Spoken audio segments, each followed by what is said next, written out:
안녕하세요 여러분. 자, 이번엔 40강입니다. 학습지 40페이지 한번 준비해 보시고요.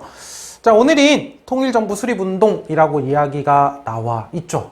자, 모스크바 3국 외무장관 회의가 저번 시간 39페이지 끝부분에 이야기가 됐고요. 그 이후에 좌우익의 대립이 극심해졌다라고 하는 얘기까지 했습니다. 자, 그러는 가운데에서 이제 차근차근 모스크바 3국 외무장관 회의에서 결정된 내용들이 진행이 되는 모습이 보일 거고, 그것들이 어그러지기도 하고 하는 가운데에서 결국 남한 지역에 단독 정부가 수립되는 그런 결정이 나오게 되는 부분까지가 오늘 40강에서 다뤄볼 부분입니다. 그러니까 어떻게 되는지 좀 흐름을 조금 이따가 이야기를 할 거고요. 40페이지 준비하고 교과서는 237에서 239페이지까지 준비하고, 자, 그럼 수업 한번 시작해 보도록 하겠습니다.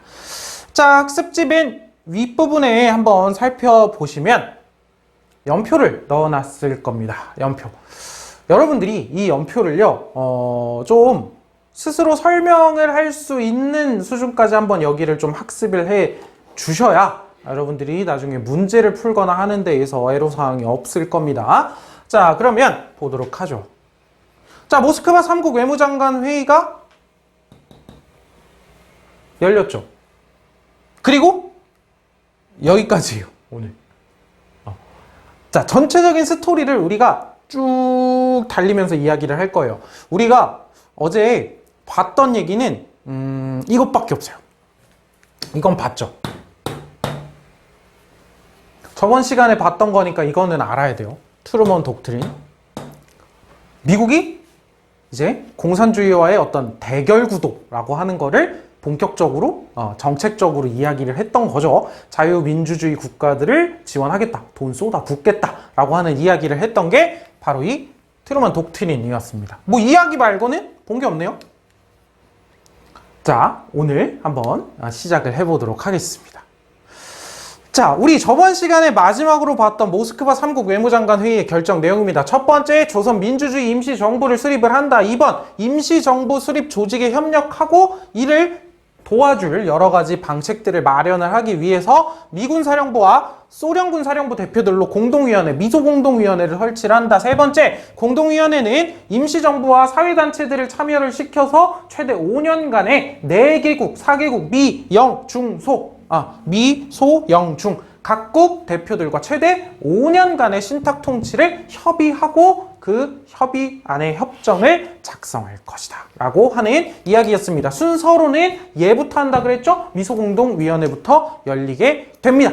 자, 여러분 덕수궁 가봤어요? 덕수궁 석조전이라고 멋들어진 서양식 건물 같은 건물 있죠? 그 덕수궁 석조전에서 제1차 미소공동위원회가 개최가 됩니다. 미소공동위원회 당시 사진 교과서에서 가지고 와봤습니다. 제1차 미소공동위원회 1946년 3월 모스크바 3국 외무장관 회의가 열린 지 3개월 후에 미소공동위원회가 시작이 됩니다. 그런데 자, 저번 시간에 봤던 모스크바 3국 외무장관 회의 내용 중에 이 이야기를 한 적이 있어요. 자, 위원회는 자신의 제안을 작성을 할 때에 조선의 민주주의 정당들 그리고 사회단체들과 반드시 협의를 해야 되는데, 즉 민주주의 정당들, 즉 조선의 정당들과 사회단체들 있잖아요. 이 사회단체들을 미소공동위원회에 어떻게 해야 돼? 포함을 시켜야 돼요. 그 문제가 좀 문제가 될 거라고 얘기를 했었는데, 임시정부 수립을 위해서 협의 대상, 즉 뭐예요? 아까 얘기했던 대로 조선의 민주주의적 정당들, 사회단체들을 어디까지 참여시켜야 되느냐라고 하는 문제로 제1차 미소공동위원회는 엄청난 난항을 겪습니다. 자, 선정 문제로 결국 결렬이 되게 되는데, 자, 미국 측 입장과 소련 측 입장이 달라요. 자, 소련 측의 입장부터 보겠습니다. 소련 측의 입장은 모스크바 3국 외무장관 회의의 결정을 지지하는 세력들만, 즉 조선의 많은 정당들, 많은 사회단체들이 있을 텐데 이들 중 누구만 모스크바 3국 외무장관 회의에서 결정된 내용을 어떻게 지지하는 세력만 포함시키자라고 하는 얘기를 소련이 하게 됩니다. 미국은 거기에 반대해서요. 자, 표현의 자유라고 하는 것, 자신들의 의사 표현의 자유라고 하는 걸 내세워서요. 신탁 통치를 반대하는 세력들일지라도 우리가 포함시켜서 선정을 해야 된다라고 하는 게 미국의 입장입니다. 신탁 통치를 어떻게 하는, 반대하는 세력들도 포함해서 우리가 선정을 해야 된다. 의사표현의 자유 아니냐라고 얘기를 하는 건데, 여기까지만 보고 가면 안 돼요. 여러분들 눈치챈 사람들도 있겠지만 여기에는 깊숙이 자신들의 의도가 들어가 있습니다. 자, 보세요. 소련 측의 입장을 봅시다. 모스크바 3국 외무장관회의의 결정을 지지하는 세력들만 포함시키자라고 했는데, 우리 저번 시간에 모스크바 3국 외무장관 회의의 결정사항이 알려지고 나서 결국에 신탁 통치에 대한 찬반 그런 투쟁들 속에서 좌우익의 대립이 극심해진다 그랬죠. 그래서 좌익 세력과 우익 세력의 입장이 어떻게 된다 그랬어? 이쪽은 찬탁, 그리고 더 넓게 얘기하면 모스크바 3국 외무장관 회의 결정을 총체적으로 지지한다라고 이야기를 했고요. 이 우익 세력들은 어떻게 얘기한다 그랬어요? 끝까지 반탁이라고 얘기를 했죠. 신탁 통치에 대해서 반대하는 사람들입니다. 그러면 소련 측의 입장은 누구만 받아들이자는 거야? 그렇죠. 좌익만 받아들이자라고 하면 너무 속보이잖아. 자, 그러니까 이쪽을 받아들이자라고 하는 거죠. 그럼 미국 측 입장에서는 이걸 만약에 오케이 하게 되면 자신들이 압도적으로 불리하게 되죠. 자신들이. 그러니까 어떻게 해야 돼? 여기까지 참여를 시켜야 되는 거예요. 즉 우익 도죠. 이쪽은 우익도 참여시키자라고 하는 얘기를 하게 되는 겁니다. 자, 그래서 미국과 소련 측의 입장이 이런 입장이구나라고 하는 건 한번 생각을 해보면, 결국 이 문제는 중간에 어떤 타협이 나올 만한 지점들이 없죠. 그래서 이 1차 미소 공동위원회가 중간에 결렬되고 무기 휴회가 됩니다. 휴회 뭐야? 일단 위원회 잠깐 중단하자는데 무기 휴회돼요. 다음에 언제 열릴지가 결정되지 않은 상태로 일단 휴회됩니다. 무기 휴회가 돼요. 자, 그러자 제1차 미소공동위원회가 무기 휴회됐습니다. 결렬이 됐어요. 그리고 이 모스크바 3국 외무장관 회의의 결정 사항에 대해서 좌우익의 대립 점점 더 격화되어 가고 있어요. 뭐 어떻게 중간 지점이 없잖아.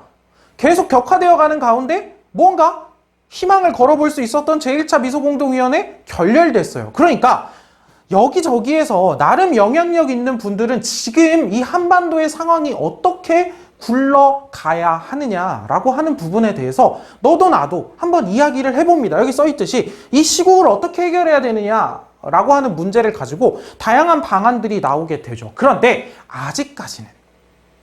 아직까지는 북한, 남한을 분할해서 지금과 같은 남한, 북한처럼요 분단이 될 거라고 생각하거나 그거를 얘기했던 사람들이 없었어요. 거의 없었다라고 보면 좋죠. 그런데 그 이야기를 하는 사람이 등장하게 됩니다. 바로 여기 써있는 방과후, 이번에 이승만이었고요. 이 이승만은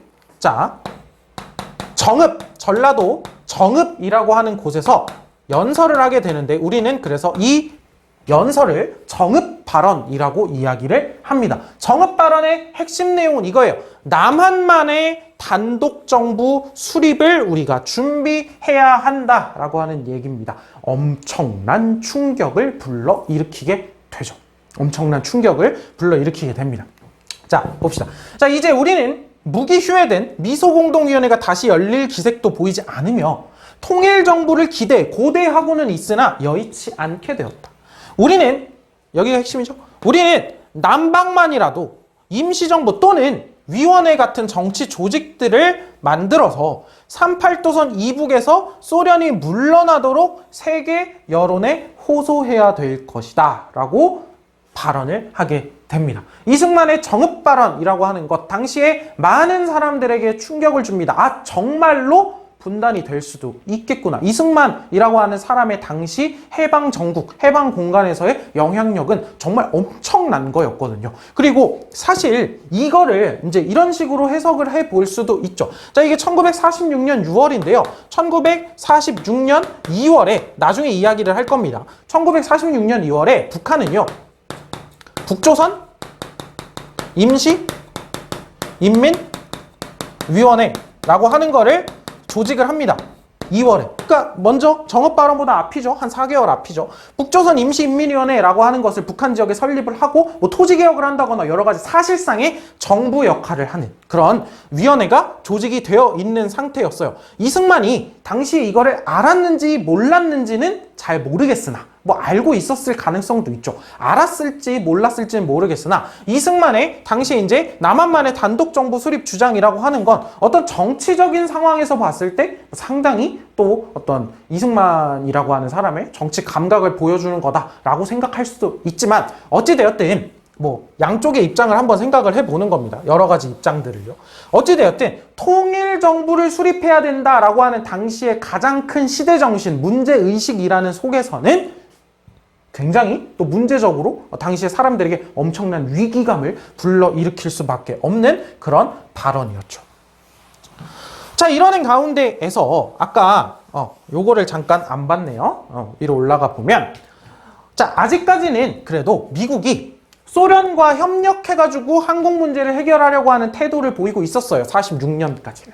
그래서 이 이승만의 정읍 발언이 실제적으로 당장 추진되지는 않습니다. 미국의 입장은 요쪽이었어요. 미국. 자, 미국의 의도는 이런 상황이었습니다. 자, 미국은 자, 얘들아 봐봐. 우익과 좌익이 있어요. 미국은 당연히 이쪽을 배제하고 이쪽을 데리고 가고 싶죠. 그런데 미국에게 있어서는 가장 큰 문제가 있습니다. 두 가지 문제가 있어요. 첫 번째, 조직력이나 어떤 사람들, 어떤 그 조직 전체의 힘이라고 하는 측면에서 이쪽보다는 이쪽이 좀 약해요.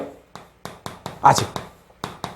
이쪽이 이제 반탁운동, 어떤 민중들의 입장과 딱 맞아 떨어지는 어떤 반탁운동을 계속 전개해 나가면서 지지 기반이 높아지고 있고 이쪽은 참탁, 모스크바 삼상회의의 어떤 그런 지지를 하게 되면서 이쪽은 지지 기반이 떨어지고 있는 상황은 맞았으나 이쪽이 아직 우익 세력이 영향력이라고 하는 표현보다는 어떤 지지를 할 수 있는 조직력 있잖아요. 조직력? 이런 게 좀 약합니다. 그 다음 두 번째. 이쪽은 내가 방금 얘기했잖아. 가장 큰 문제가 뭐예요? 미국 입장에서. 이쪽은 아주 극도의 신탁 통치 반대 운동을 하고 있는 사람들입니다. 그러니까 정치적 영향력도 약한 데다가 반탁 운동이 굉장히 이들을 중심으로 이끌어가고 있단 말이에요. 미국 입장에서 골치가 아프죠. 미국 입장에서는. 데리고 가야 되는 사람들이 자신들이 하는, 미국이 하는 얘기와 완전히 반대되는 얘기들, 완전 반대의 세력으로 가고 있잖아. 완전 반대 세력으로. 그러니까 미국은 이런 생각을 하게 됩니다.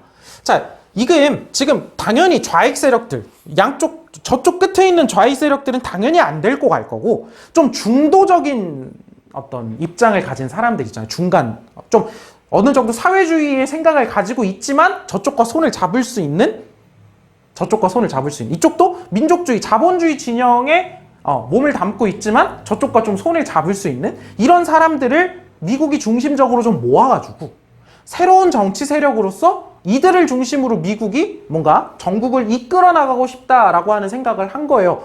양쪽 다 골치 아프잖아. 극좌는 저쪽 좌익 끝에 있는 사람들은 그렇죠. 이쪽은 공산주의자니까 소련 쪽이랑 친하니까 당연히 안 되겠지. 미국 입장에서. 근데 이쪽 끝에 있는 우익들은 또 김구, 이승만 이런 분들은 또 뭐 하고 있어요? 반탁운동하고 있잖아. 골치가 아픈 거죠. 그래서 미국이 선택한 게 이겁니다. 그래서 좌익, 우익 중에 어떤 중도적인 성향들을 가진 사람들, 선택된 사람들이요. 여운형 선생, 중도 좌파 계속 나오고 있죠. 그 다음에 김규식 선생, 중도 우파, 그리고 뭐 여기 아까 얘기했던 건준의 안재홍 선생이라던가 이런 분들이 다 이제 들어오게 됩니다. 다 들어오게 돼요. 그래서 미국의 이제 전폭적인 지원 아래에서 결국에 좌우합작위원회가 조직이 됩니다. 결국에 이 좌우합작위원회가 조직되어서 좌우합작 운동을 전개하는 데에서는 뭐 어떤 것들이 있었겠냐면 미국의 전폭적인 지원도 있었을 거고, 그리고 그냥 이렇게만 쓸게요. 위기감. 뭐야? 정읍 발언 같은 게 나오게 되면서 와, 진짜로 우리 진짜 자칫 잘못하면 쪼개지겠다 라고 하는 이 위기감, 그리고 미국의 지원, 이런 것들이 이제 영향을 미치면서 좌우합작 운동, 좌우합작 위원회가 조직이 되었다. 그래서 자, 대표적인 인물들은 여러분 잘 기억을 해 두셔야 돼요. 중도 좌파의 여운형, 그다음에 중도 우파의 김규식, 이런 분들을 중심으로 해서 이런 중도파를 중심으로 이제 위원회를 조직을 하게 됩니다. 그리고 뚱땅뚱땅 여러 가지 뭔가 조정 과정들, 많은 시끄러운 조정 과정들을 거쳐서 결국 이 좌우합작위원회는 좌우합작 7원칙이라고 하는 것을 발표하게 됩니다. 조금 이따 보면 알겠지만 좌우합작 7원칙에 대한 우익과 좌익, 그러니까 자꾸 말을 하다 보니까 여러분들이 못 알아들 것 같은데요. 자, 선생님이 우, 중도, 우, 중도, 좌 이런 표현을 쓰고 있잖아요. 이렇게가 합쳐진 게 좌우합작위원회예요. 그리고 선생님이 그냥 우익, 좌익이라고 얘기하면 이 중도에서 벗어나 있는 사람들을 얘기하는 겁니다. 그쵸? 그러니까 이 중도, 우파와 중도, 좌파 계열을 중심으로 해서 만들어진 이 좌우합작위원회, 그리고 발표된 좌우합작 7원칙이 우파와 좌파에게 그다지 좋은 반응을 얻지 못한다라는 얘기를 하려고 하는 거예요. 자, 좌우합작 7원칙이라고 하는 게 발표가 됩니다. 이게 실질적으로 영향력은 가지지 못했을지언정 가지는 의미는 큽니다. 정말 우익과 좌익 세력들이 정말 피 튀기도록 서로 싸우고 있는 이런 가운데에서 어떻게든 무언가 결실을 하나 만들어낸 거니까요. 그래서 주요 내용을 보면 좌우합작으로 민주임시정부를 일단 수립을 하자. 그러니까 어떤 모스크바 3국 외무장관 회의에서 결정된 것들을 뭔가 계속 이행해 나가려고 하는 모습들도 여기서 보이는 거죠. 그리고 그 다음에 토지개혁을 실시를 하게 되는데, 유상매상은 무슨 말일까요? 유상매상, 무상분배, 뭐 유상매수겠죠? 유상매수, 오타 같은데. 자, 좀 이따 설명을 해보겠습니다. 자, 좌우합작 7원칙 대표적인 것들을 한번 볼게요. 첫 번째, 남북을 통한 좌우합작으로 민주주의 임시정부를 수립할 것. 두 번째, 미소공동위원회 속개. 지금 무기 휴회된 상태잖아요. 아직 안 열렸단 말이야. 속개 다시 개최하라 라고 하는 걸 요청하는 공동성명을 발표할 것. 여기까지 뭐 크게 문제가 될 게 없다고 생각을 해봅시다. 자, 근데 3번과 4번 한번 볼게요. 자, 가장 핫한 문제입니다. 토지개혁. 그리고 뭐? 반민족, 친일, 반민족 행위자. 쉽게 얘기해서 친일파 처단, 친일파 처리와 관련된 문제예요. 자, 봅시다. 자, 토지개혁. 자, 여러분들이 기본적으로 생각을 할 때 토지개혁에 대해서 좌, 우, 각자가 어떤 입장을 가질지 한번 유추를 해보고 가야 이게 문제가 뭔지 보여요. 자, 좌익 계열에서 사회주의, 공산주의 계열에 쓴 이 토지개혁과 관련해서 당연히 무상, 몰수해서 어떻게 하는 거야? 무상, 분배하는 게 좌익 계열의 입장입니다. 당연히. 자, 우익 계열에서는 일단 토지개혁이라는 것 자체에 대해서 반대하는 사람들도 많고요. 반대하는 사람들. 왜? 이거 사유재산인데? 라고 할 수 있는 거죠. 거기에 일단 이 우파 자본주의 진영에서 만약에 하게 된다면 방법은 뭐겠어요? 유상, 매수. 뭐야? 국가가 돈을 주고 매수, 사서 어떻게 하는 거야? 돈을 받고 유상, 분배하는 게 일반적으로 자본주의적 방법의 토지개혁이라고 생각을 해 놓으면 여기 보세요. 1번, 3번. 토지개혁은 몰수, 유상매수 등으로 이게 뭐 하는 방법이야? 거두어 들이는 방법이죠. 몰수, 유상매수 등으로 농민에게 어떻게 한대? 무상분배하고 주요 산업을 국유화할 것. 자, 봅시다. 주요 산업 국유화. 자, 이쪽은 당연히 우익이 반대합니다. 이쪽은 자본주의 진영이기 때문에 어떤 주요 산업들을 국가에서 가져간다라고 하는 거 우익에서 반대할 가능성이 커요. 자, 무상분배. 누가? 당연히 우익 계열에서 반대하겠죠. 아까 얘기했던 여기에 참여하지 않은 우익들, 좌익들 얘기하는 겁니다. 자, 우익들이 반대하겠죠. 이 자본주의 진영 쪽에서 무상분배라는 게 말이 되냐라고 할 수 있단 말이에요. 그리고 봐봐. 여기 유상매수 있죠. 몰수는 그렇다 치는데 여기 유상매수 있지. 돈 주고 사는 거. 이건 누가 반대할까요? 좌익들이 반대하겠죠. 좌익들이 반대하겠죠. 그리고 이 우익 세력들은 이렇게도 얘기를 하는 거예요. 만약에 여기 유상매수, 돈 주고 사가지고 무상분배, 공짜로 주는 거면 나라가 돈이 어딨냐? 라고 하는 얘기를 하기도 하고. 이 세 번째, 이 토지개혁과 관련해가지고 양쪽에 그러니까 좌익과 우익 양쪽 끝에 있는 사람들은 누구도 찬성하지 않는 거예요. 서로 다른 이유지만. 자, 네 번째. 친일 반민족 행위자 처리와 관련된 문제입니다. 친일 반민족 행위자 처리는 새로이 구성할 입법기구에서 심의하고 결정해서 실시할 것이라고 되어 있는데, 여기에 대해서 뜨뜻미지근할 것은 여러분들이 기억이 난다면 좋겠는데, 이쪽은 우익 세력이 좀 X라기보다는 뜨뜻미지근합니다. 우익 세력이. 왜? 이쪽에 지금 정치적 영향력, 어떤 조직력이라고 하는 게 좀 부족한 우익 세력들, 규모가 그렇게 크지 않은 세력들이란 말이에요. 이 우익 세력들의 친일 반민족 행위자들, 그런 경력을 가지고 있는 사람들이 이 좌우의 대립 속에서 이쪽 세력에 많이 녹아들어 있다고 얘기를 했어요. 그러면 이 친일 반민족 행위자 처리가 진행이 된다고 하면 이 우익 세력의 어떤 영향력, 조직력이라고 하는 것이 굉장히 또 감소되겠죠. 그렇기 때문에 이쪽에서 뜨뜻미지근해요. 뭐 대놓고 반대하기는 좀 그렇잖아. 뜨뜻미지근한 이런 반응들을 보입니다. 각자 어떤 이유들이 있는지 보이죠. 자, 그래서 반응을 보면, 반응을 한마디로 정리를 하자면 한국 민주당 등 우익도 반대합니다. 좌익도 반대해요. 이거를 우익도 반대하고 좌익도 반대하는데, 이게 이제 교과서에 보면은 만평이 하나 나와 있습니다. 신문 만평이 하나 나와 있는데, 이 만평을 보면 딱 느낄 수 있어요. 좌우 합작이죠. 이게 한자를 읽으면 좌우 합작입니다. 좌우 합작. 여기서 이제 좌우 합작을 하고 있는 사람들이고요. 중도 세력들. 여기는 뭐라고 써 있냐면 극우라고 써 있어요. 여기는 극좌 이렇게 써 있습니다. 양쪽 끝에 있는 사람들이라는 얘기예요. 즉 극우는 극우대로 뒷공문이 잠기면서 하지마! 말리고 있고, 이쪽에서도 극좌는 극좌대로 뒷공문이 하지마! 이러고 있단 말이에요. 즉 뭐야? 양쪽 모두에게 이들이 만들었던 좌우합작 7원 측이 제대로 찬성, 어떤 지지를 받지 못하고 있다라고 하는 거를 풍자한 그림이다라고 보면 되겠습니다. 이게 지금 좌우합작의 어떤 상황을 단적으로 보여주는 그림이기도 하죠. 단적으로 보여주는. 자, 그러면 봅시다. 자, 다시 돌아가서 보면은, 자, 그러면 이 좌우합작 운동이라고 하는 것이 어떻게 마무리되어져 가는지 한번 볼게요. 결과 한번 볼게요. 자, 1946년 7월에 조직이 돼서 10월에 좌우합작 7원 측이 발표가 됐고, 좌우합작 운동은 한번 써볼게요. 좌우합작 운동은 계속해서 어찌됐든 지지부진하더라도 전개가 되어 갑니다. 그러다가 몇 년이 돼요? 1947년이 됩니다. 1947년. 이 1947년이 어떤 해냐? 여러분들 배웠던 거 있죠? 뭐가 발표되는 해냐면 트루먼 독트린이 발표되는 해입니다.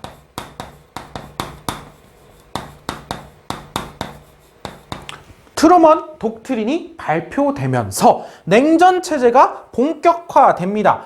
자, 좌우합작 운동에 좌도 들어있고 우도 들어있죠. 물론 중도 세력들 중심이지만, 그런데 미국이 원래는 이 중도 세력들을 중심으로 가지고 가려고 하고 있었단 말이야. 그런데 미국이 이 트루먼 독트린을 발표하면서 전면적으로 공산주의 세력과의 대결 구도를 가져가기 시작을 했어요.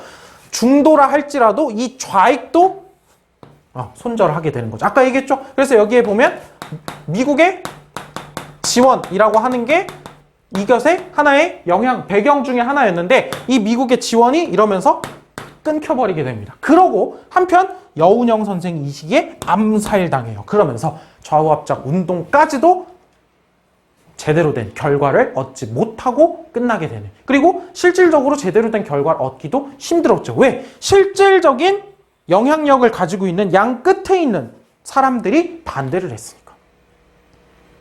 제대로 된 결과물을 만들어내기가 어려웠겠죠.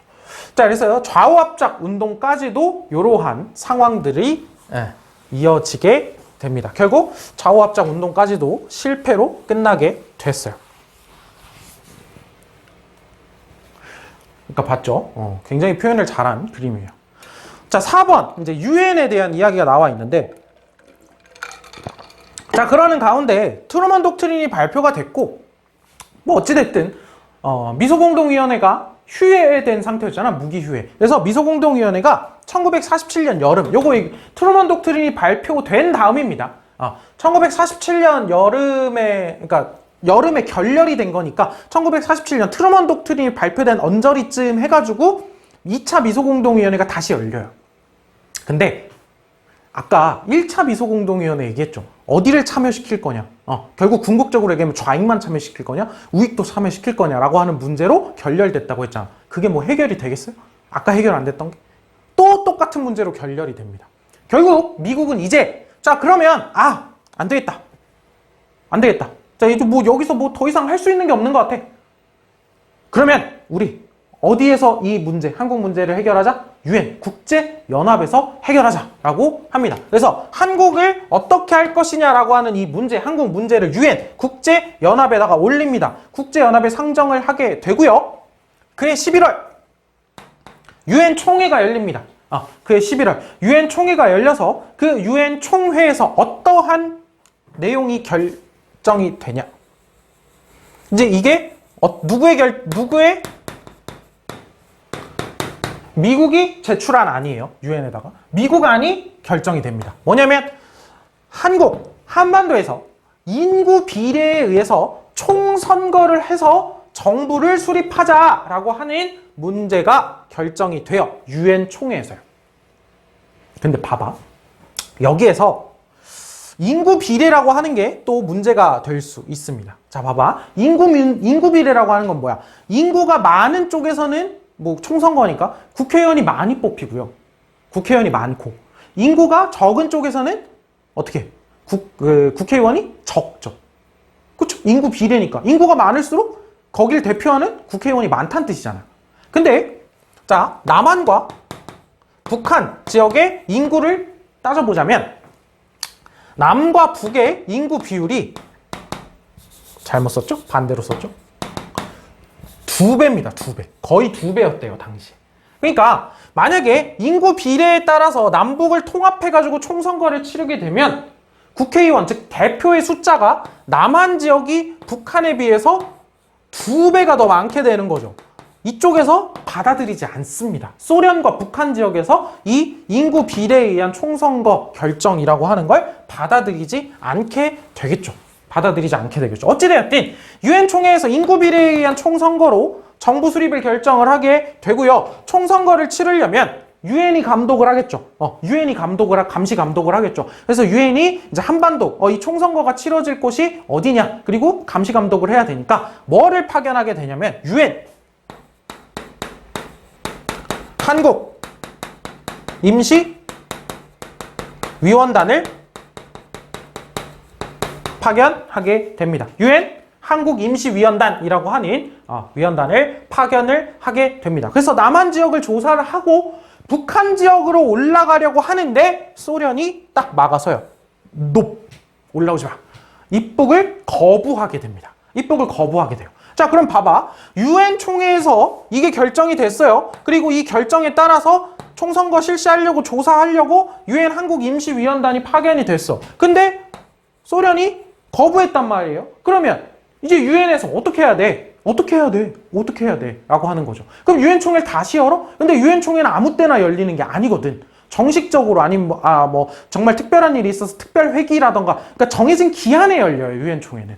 그래서 유엔 소총회라고 하는 걸 엽니다. 좀 긴급하게 빠르게 의사결정을 하기 위해서 결성되는 거라고 보시면 돼요. 유엔 소총회라고 하는 게 열려서요. 그러면 어쩔 수 없다. 선거가 가능한 지역에서만이라도 총선거를 실시해라. 선거가 가능한 지역이 어디예요? 남한이죠.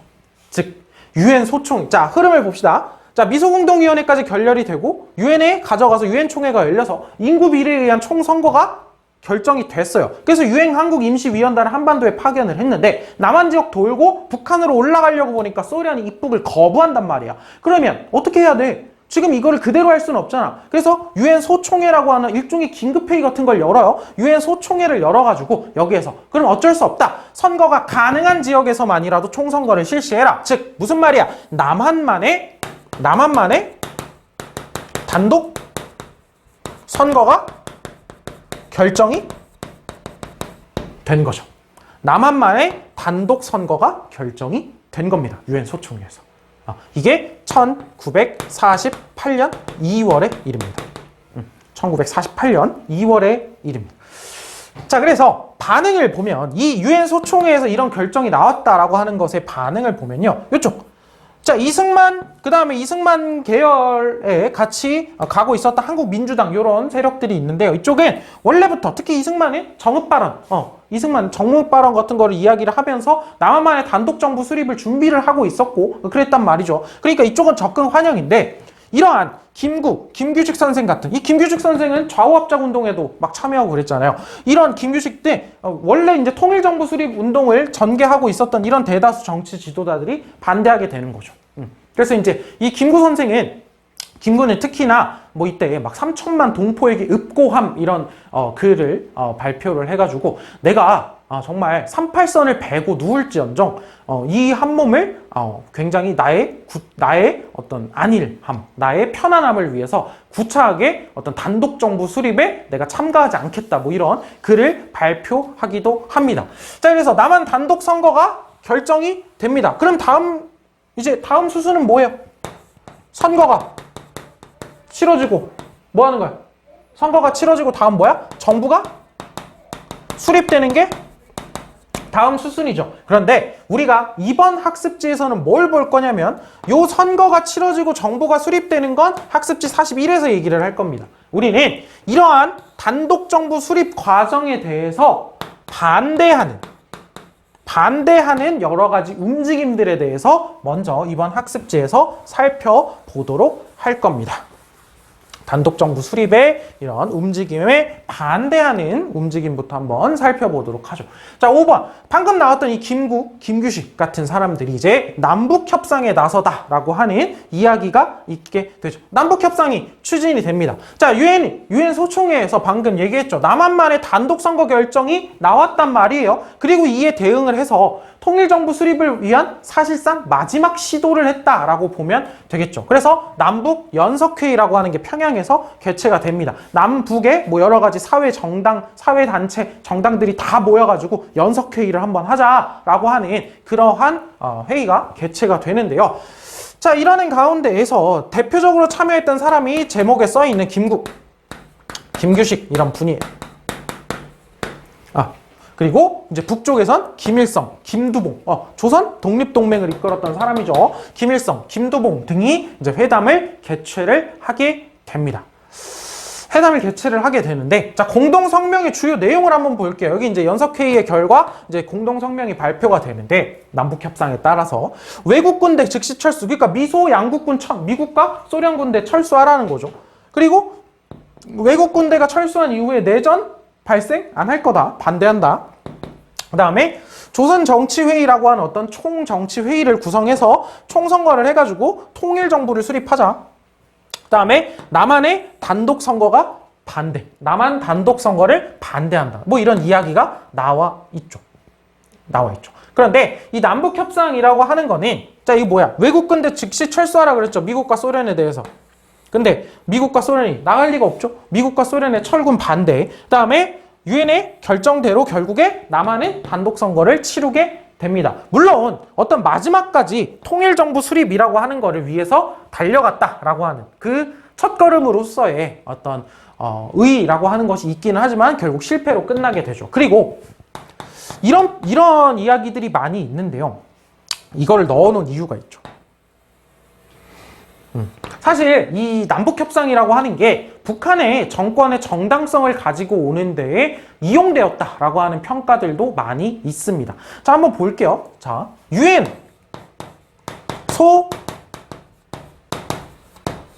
총회에서 뭐가 결정이 됐어요? 남한만의 단독 선거가 결정이 됩니다.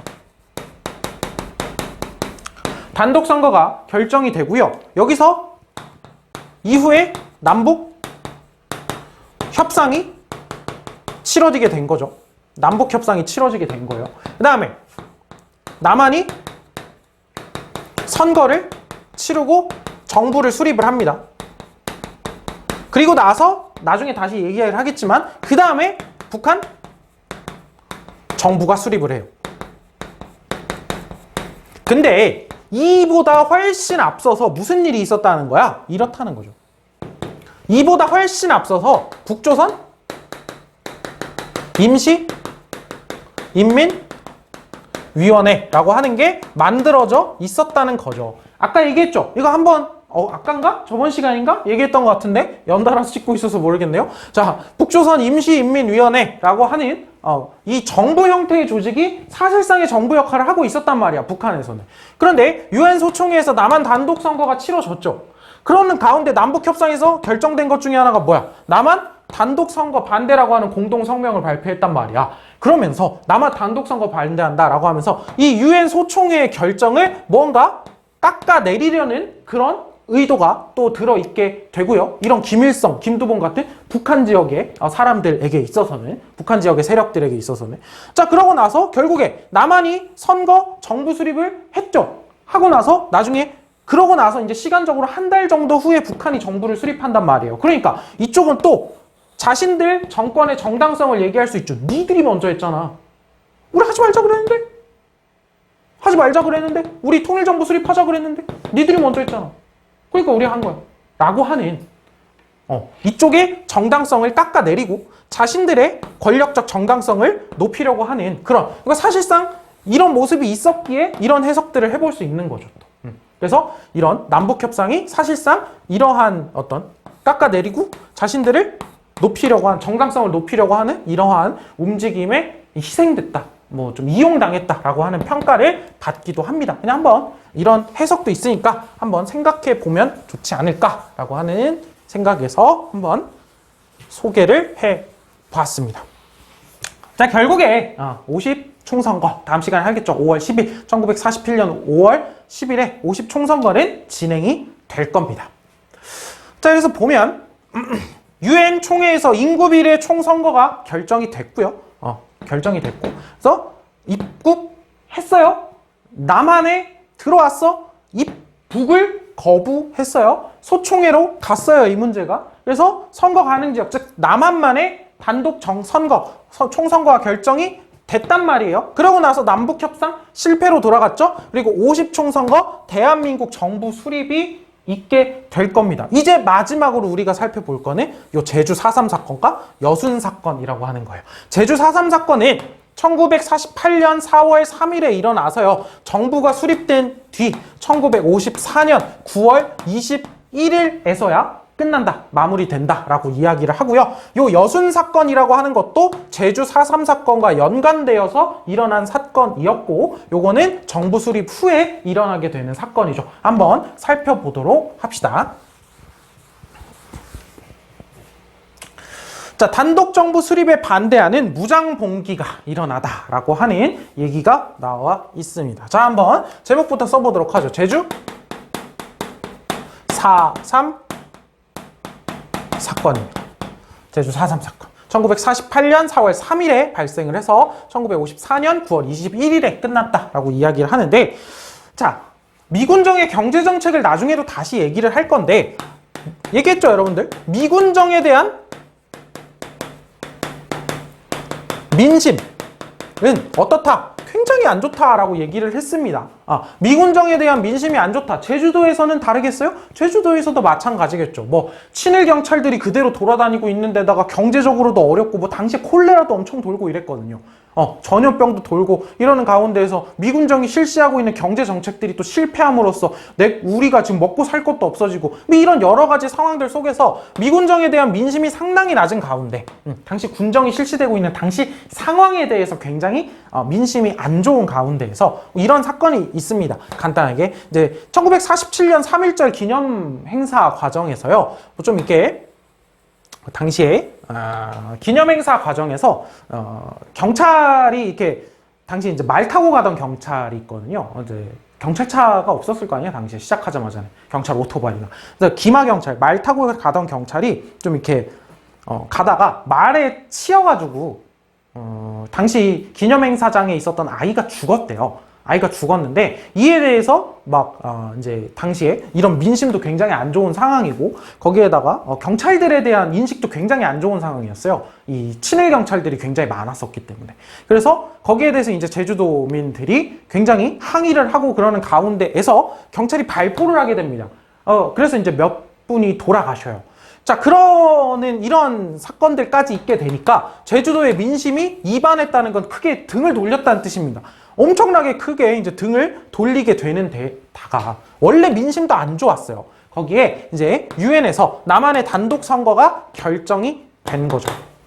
자, 이런 민심이 안 좋은 상황을 이제 또 누가 활용을 하게 되냐면, 자, 당시 이제 제주도에 자리를 잡고 있었던 좌익 세력들, 이 이제 주도를 하게 됩니다. 이런 안 좋은 민심들과 함께 일으켜서 이제 제주도 국민들, 제주도에 있는 도민들과 함께 무장 봉기를 일으키게 됩니다. 좌익 세력의 주도로요.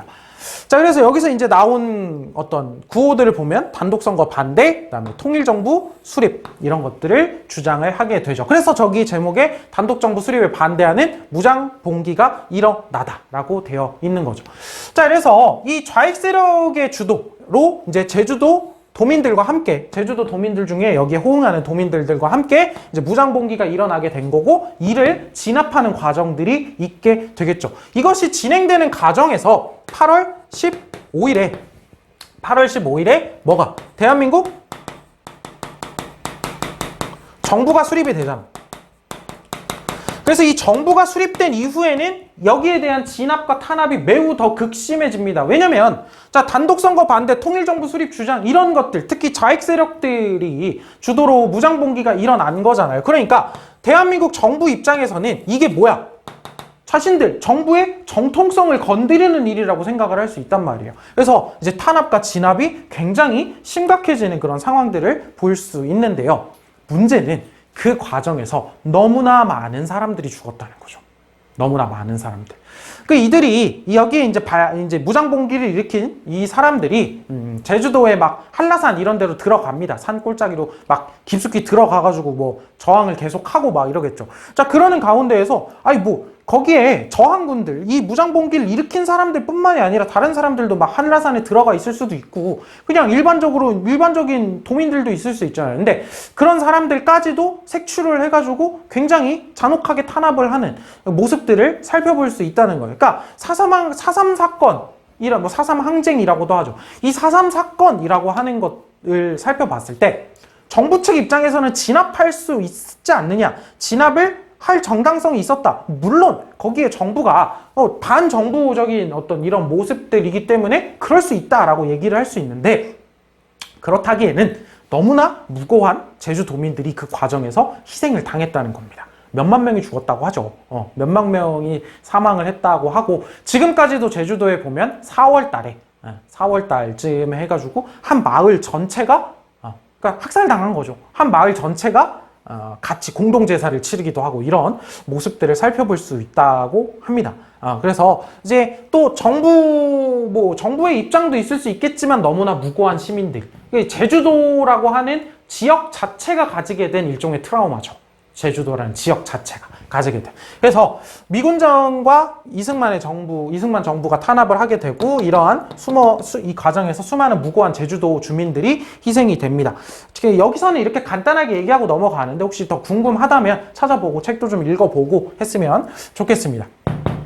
그래서 이 과정에서 대한민국 정부가 수립이 됐다 그랬잖아. 그러려면 그 앞에 뭐가 있어야 돼? 선거가 있어야 되잖아요. 그럼 제주도도 선거 치러야 될 거 아니야. 그런데 제주도는 이 4.3 항쟁이 한창일 때죠. 4월 3일이고 선거는 5월 10일이에요.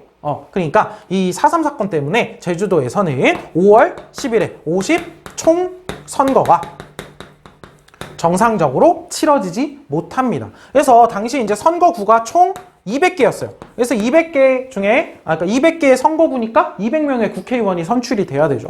근데 이 중에 제주도에는 3개가 있었단 말이야. 제주도에 설치된 선거구가 3개였어요. 근데 이 3개 중에 2개에서, 당시 이제 참여한, 거기에 보면은 뭐라고 표현을 하면 좋을까? 투표수가 과반이 안 돼요. 투표수가 반이 안 돼가지고 무효 처리되거든요. 2개가. 그래가지고 이 50총선거에서는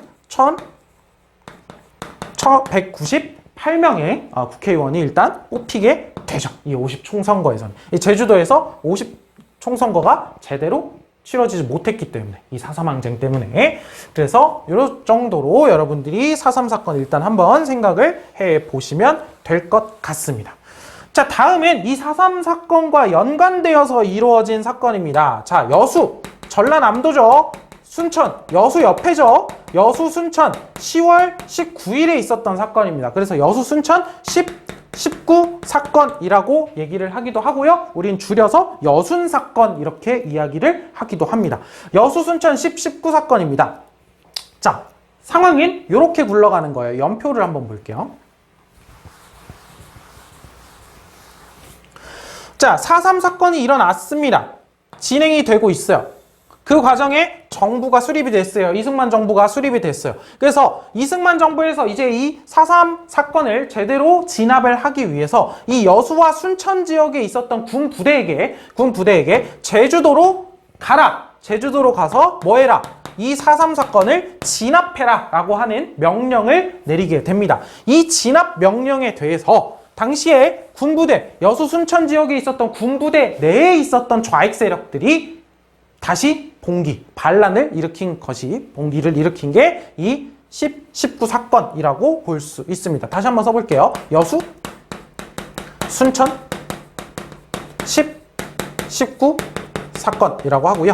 제주 4.3 사건 진압을 위해서 군부대에게 여수 순천 지역에 있었던 군부대에 출동 명령을 내리게 되고요. 이 출동 명령에 대해서 이 군대 내에 있었던 좌익 세력들, 이 제주도 출동을 반대하고 우리 통일정부 수립해야 된다라고 하는 이런 것들을 내세우며 봉기를 일으키게 됩니다.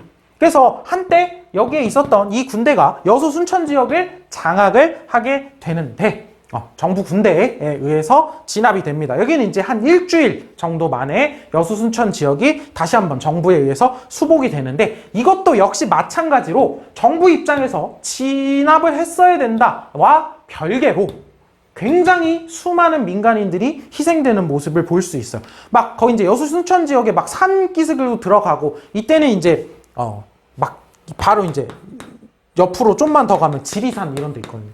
이런 데로 들어가고 막 이런 상황들이 있다 보니까, 자, 일반 여수 순천 지역의 마을에 민가들, 일반적인 사람들이 살고 있는 민가들을 철저하게 수색을 합니다. 그래가지고 이 당시에 이 여수 순천 19 사건에 뭔가 조금이라도 연루가 되었다, 연결이 되었다라고 하는 사람들을 싹 색출을 하는 거죠. 이러는 가운데에서 무고한, 정말 관련 없는데 그냥 싹 쓸어버리고 이러는 가운데에서 굉장히 무고한 민간인들이 희생이 됩니다.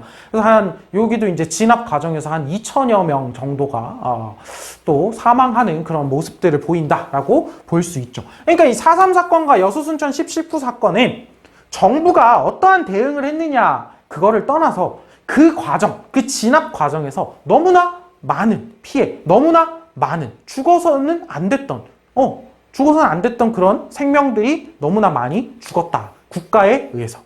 그런 모습들이 있었다라는 게 참 안타까운 사건으로 우리가 배우고 있는 지점이죠. 물론 여기도 이제 좌익 세력, 여기도 좌익 세력들이 들어가면서 이제 국가 입장에서는 반정부적인 움직임이기 때문에 진압을 했어야 되는 건 맞을 수도 있어요. 정부 입장에서. 근데 그 과정이 너무나도 참혹했다라고 하는 게 또 하나의 문제점으로 지적이 될 수 있는 거죠.